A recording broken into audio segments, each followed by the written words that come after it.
ప్రభువును రక్షకుడైన యేసుక్రీస్తు పరిశుద్ధ నామమున ప్రియులైన సంఘం ప్రియులను బిడ్డలారా, మరో కాల సమయం దేవుని వాక్యాన్ని ధ్యానించడానికి ముందుగా ప్రార్థన చేసుకున్నాం. ప్రార్థన కృపగల తండ్రి, దయగల దయచేయని బంగారు పాదాలు లెక్కలేని వందనాలు, స్థితుల స్తోత్రం. గతించిన రాత్రి అంతా నీ రేఖల సాటిని కాచి కాపాడి సంరక్షించిందేవా. మరో కాల సమయం సజీవ లెక్కను చేసి ప్రార్థించుండగా వాక్యమైన దేవుడు వాక్యం ద్వారా నాతో మాట్లాడి మీరే మహిమ గంట ప్రభావాలు పొందమని యేసునామమున అడుగుచున్నాం తండ్రి, ఆమేన్. ప్రియమైన సంఘం ప్రియులను బిడ్డలారా, నిర్గమ కాపాడుచున్న వాక్యభాగం అపోస్తలుడైన పౌలు హెబ్రీయులకు రాసిన పత్రిక 1వ అధ్యాయము 5-6 వచనాలు ధ్యానం చేసుకున్నాను. అపోస్తలుడైన పౌలు హెబ్రీయులకు రాసిన పత్రిక 1వ అధ్యాయము 5-6 వచనములు ఈ విధంగా రాయబడినవి. ఏలయనగా నీవు నా కుమారుడవు, నేను నేడు నిన్ను కని ఉన్నాను అనియు, ఇదియుగాక నేను ఆయనకు తండ్రినై ఉందును, ఆయన నాకు కుమారుడై ఉండును అనియు ఆ దూతలలో ఎవనితోనైనాను ఎప్పుడైనాను చెప్పిన, మరియు ఆయన భూలోకమునకు ఆది సంభూతిని మరలా రప్పించినప్పుడు దేవుని దూతలందరూ ఆయనకు నమస్కారము చేయవలనని చెప్పుచున్నాను.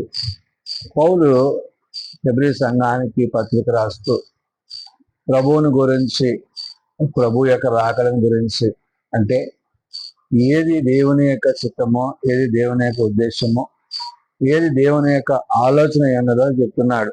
అంటే దేవదూతల కంటే శ్రేష్టమైన దేవుని కుమారుడిగా పిలువబడిన ప్రభువుని గురించి, ప్రభు యొక్క రాకడ అంటే ఆయన శరీరధారిగా ఈ లోకానికి వచ్చి మానవులమైన మనలను రక్షించి, మన పాపములను మనల్ని విడిపించి, ఆయన నీతిని మనకు ధరింపజేసి, తన సత్యాన్ని, తన సత్య సంబంధమైన వాక్యాన్ని మనకు తెలియజేశారు. మరణము ఎదుగుతున్న మానవుని రక్షించుటకు యేసు ప్రభువు వారి లోకానికి వచ్చారు. ఆ మరణపు ముళ్ళు విరిచి మనల్ని సజీవునిగా చేసి తిరిగి మనం ఆయనతో జీవించే కృపనిచ్చున్నారు. కాబట్టి ఇక్కడ పౌలు చెప్తున్న మాట ఏంటంటే, ఏలయనగా నీవు నా కుమారుడవు అంటున్నారు. అంటే ఎవరు?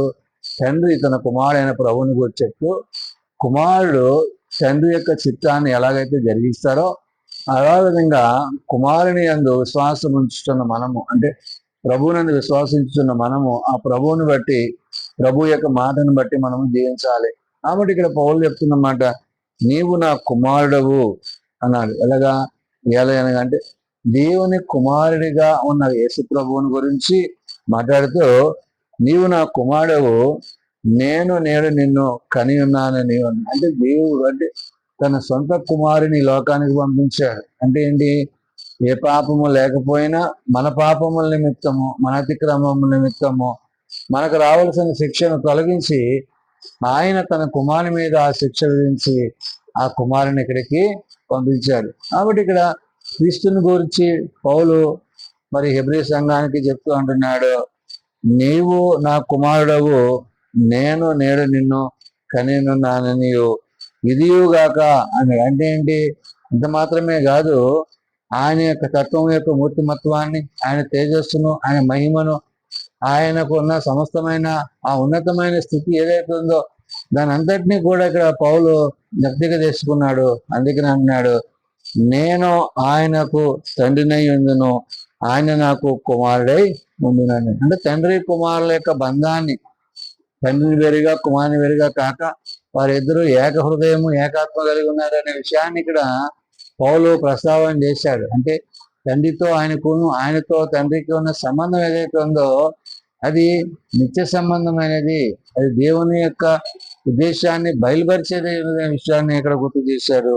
అందుకనే నేను ఆయనకు తండ్రినై ఉందును, ఆయన నాకు కుమారుడై ఉండును. కాబట్టి ఇక్కడ ఈ తండ్రి కుమారుల యొక్క బంధము దేవునితో, ప్రభువుతో, పరిశుద్ధాత్మతో మానవులమైన మనము వాటి సంబంధాన్ని కలిగిన వారమై ఉండాలి. అంత మాత్రమే కాదు, ఆయన నా కుమారుడై ఉండును అనియు ఆ దూతలలో ఎవరితో నేను ఎప్పుడైనా చెప్పినా. అంటే ఎవరికి లేని ధన్యత, ఎవరికి లేని భాగ్యం, ఎవరికి లేని ఆ ఉద్దేశాన్ని, అంటే తలంపు. అంటే తండ్రి తన కుమారుడైన ప్రభు ఎడల ఎటువంటి ఉద్దేశాన్ని కలిగి ఉన్నాడో అదే ఉద్దేశాన్ని నేడు మన పట్ల ఆయన కలిగి ఉంటున్నాడు. అంటే ఏంటి? మనం తన స్వకీయ జనాంగంగా మనం ఆయన విడుదల కాకపోయినా ఆయన మనల్ని ప్రేమించి రక్షించి తన కృపచేత నింపి కాపాడుతూ నేడైన దినాన్ని ఆయన మనకు ఇవ్వబోయే ఆ యొక్క నిత్యరాజ్యాన్ని బట్టి రక్షణను బట్టి పరిశుద్ధాత్మ దేవుడు ఇక్కడ పౌలు ద్వారా చెప్తున్న మాట. అందుకే అంటున్నాడు, ఆయన నాకు కుమారుడై ఉండును అనియు ఆ దూతలతో ఎవరితో నేను ఎప్పుడైనా చెప్పినా. అంటే ఎంతో ధన్యత కలిగిన స్థితి, ఎంతో ఉన్నతమైన స్థితి. తండ్రి యొక్క స్థానము, అక్కడ బాధ్యత కలిగిన స్థానంలో ఉన్న తండ్రి అయిన దేవుడు తన కుమారుడైన ప్రభు పట్ల చూపించిన ప్రేమ ఎంత ఉన్నతమైన అమూల్యమైనదో పరిశుద్ధాత్మ దేవుడు పౌలు ద్వారా చెప్తున్నాడు. కాబట్టి ఇక్కడ అంటున్నాడు, మరియు ఆయన భూలోకమునకు ఆది సంభూతినిగా అంటున్నాడు. అంటే ఏంటి? భూలోకానికి, ఈ భూమి మీద ఉన్న నరులకి ఆది సంభూతుడిగా, ఆది అంటే మొదటివాడిగా ఆయన ఉన్నాడు. అది ఆది సంభూతుడిగా అంటే ఆయనే మొదటివాడు, ఆయనే కడపటివాడు. అంటే ఆది అంతమా ఆయనే ఉన్నాడు కాబట్టి, ఆయన లేకుండా ఏది కలుగులేదు. కాబట్టి పరిశుద్ధాత్మ దేవుడు పౌలు ద్వారా చెప్తున్న మాట ఏంటంటే, మరియు ఆయన భూలోకమునకు ఆది సంభూతిని మళ్ళా రప్పించినప్పుడు దేవుని దూతలందరూ ఆయనకు నమస్కారము చేయవలనని చెప్పుచున్నారు. మరి దేవదూతలందరూ ఎవరికి? ఆ ప్రభువుని బట్టి, ప్రభు యొక్క ప్రేమను బట్టి, తండ్రి యొక్క కుమారులకు ఉన్న సంబంధాన్ని బట్టి, అంటే ఎంతో ఉన్నతమైన స్థానంలో ఉన్న ప్రభువుని గురించి అక్కడ దేవుడు తన దూతలతో ఆజ్ఞాపిస్తున్న విషయాన్ని ఇక్కడ పరిశుద్ధాత్మ దేవుడు రాయించారు. అందుకని అక్కడ రాయబడిన మాట, మరియు ఆయన భూలోకమునకు ఆది సంభూతిని మరలా రప్పించినప్పుడు దేవుని దూతలందరూ ఆయనకు నమస్కారం చేయవాలని చెప్తున్నారు అన్నాడు. కాబట్టి ఇక్కడ దేవుని దూతలుగా ఉన్నవారు మరి ప్రభువుని గురించి, ప్రభు యొక్క మహిమను గురించి, ఆయన యొక్క తత్వం యొక్క మూర్తిమత్వాన్ని ఎరిగిన వారై క్రీస్తు ప్రేమలో కొనసాగుతున్న వారే అన్నారు. కాబట్టి నేడు మనము దేవుని యొక్క సన్నిధిలో ఏమై ఉన్నామో పౌలు ఇక్కడ అలాంటి హెబ్రీ సంఘానికి, నేడు సార్వత్రిక సంఘానికి చెప్తున్న మాట ఏంటంటే, మరియు ఆయన భూలోకమునకు ఆది సంభూతిని మరలా రప్పించినప్పుడు దేవుని దూతలందరూ ఆయనకు నమస్కారము చేయవాలని చెప్పుచున్నాడు అండి. కాబట్టి దేవుని దూతలు అంటే పరమందున్న సమస్తమైన పరిశుద్ధ దేవతలన్నీ కూడా క్రీస్తు ప్రభువారికి వందనాలు చెప్పేవిగా ఉన్నది. అంటే ఎవరైతే మన కొరకు ప్రాణం పెట్టారో, ఎవరైతే మనకు రక్షణ తెచ్చారో, ఎవరైతే మన కోసం సమస్తాన్ని విడిచిపెట్టారో ఆయనను బట్టి, ఆయన యొక్క ఉద్దేశాలను బట్టి పరిశుద్ధాత్మ దేవుడు పౌలు ద్వారా చెప్తున్నాడు. కాబట్టి ఇక్కడ దేవదూతల కంటే శ్రేష్టమైన దేవుని కుమారుని యొక్క నామాన్ని బట్టి ఆయనకున్న సమస్తమైన పరిస్థితిని, అంటే ఏంటంటే ఆయన ఆది అంతమైనాడు, అల్ఫా ఒమేగా అన్నాడు, నిన్న నేడు నిరంతరం ఏకరీతి ఉన్నవాడు.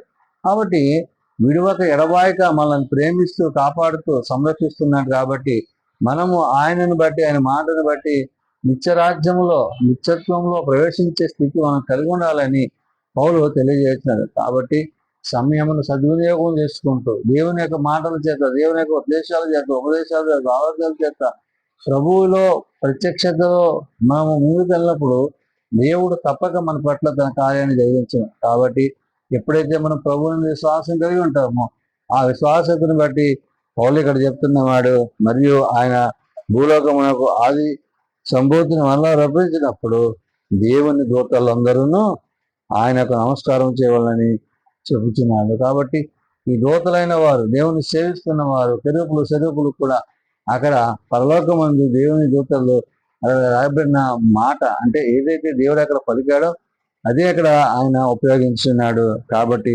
ఆయనకు నమస్కారం చేయవాలని చెప్పుచున్నాడు. కాబట్టి ఎప్పుడైతే మానవులమైన మన పట్ల ఆయన ప్రేమ చూపించి, కృప చూపించి, కరుణ చూపించి మనం రక్షించాడో, రక్షింపబడ్డ మనము ఆ రక్షణ విషయంలో నిర్లక్ష్యం ఉండక దేవుని యొక్క చిత్తాన్ని ఎరిగిన వారమై, దేవుని యొక్క ఉద్దేశాన్ని ఎరిగిన వారమై ఆయన చిత్తంలో ముందు కొనసాగుతూ ఆయన రాకడానికి తగిన సిద్ధపాటు కలిగి ఉండాలని పరిశుద్ధాత్మ దేవుడు భక్తులైన పౌలు ద్వారా హెబ్రీ సంఘానికి, సార్వత్రిక సంఘానికి తెలియజేసిన మాటలు ప్రార్థన చేస్తున్నాం. ప్రేమ నమ్మకం కలిగిన మా తండ్రి, కృప కలిగిన దేవా, నీ బంగారు పాదాలు పొందిన స్థితులు స్తోత్రం. గతించిన రాత్రి అంతా మీరు ఎక్కడ చేతులు దాచి కాపాడి సంరక్షించిందా ఉదయకాల సమయం చేయ ప్రార్థించగా అర్థమైన దేవుడు వాక్యం ద్వారా నాతో మొత్తం మాట్లాడు ఏదేమని పొందుకున్నాం. ఇదిగో నాయన, మరి ఏది నీ చిత్తమో, ఏది నీ అంగీకారమో, ఏది నీ ఉద్దేశమైనదో నాయన నేను ఎరిగి గ్రహించేందుకు సహాయం చేయండి. బలహీనను బలపరిచేవాడు, రోగులను స్వస్థపరిచేవాడు, ఆస్వాదించద్దు అనువాదం ఒట్టి లేనెత్తి సంపూర్ణ ఆరోగ్యం తెచ్చేవాడు. ఇవనైనా మరి ఉదయకాల సమయం నీ పదార్థం చేయ చిన్నగా నీకు వచ్చి సహాయం దయచేయమని అడుగుతున్నాం. చిన్న బిడ్డలు, యావనాలు, పెద్దలు, వృద్ధులు ప్రతి వారిని వారి వారి ప్రజలకు ఆశ్రయించి జీవించి నీ ప్రత్యేక నీకు కాపాడమని ప్రార్థన ప్రకారం ఇచ్చాను. మీరు ఎక్కడ సంరక్షించి ఇచ్చాను. వేసినామని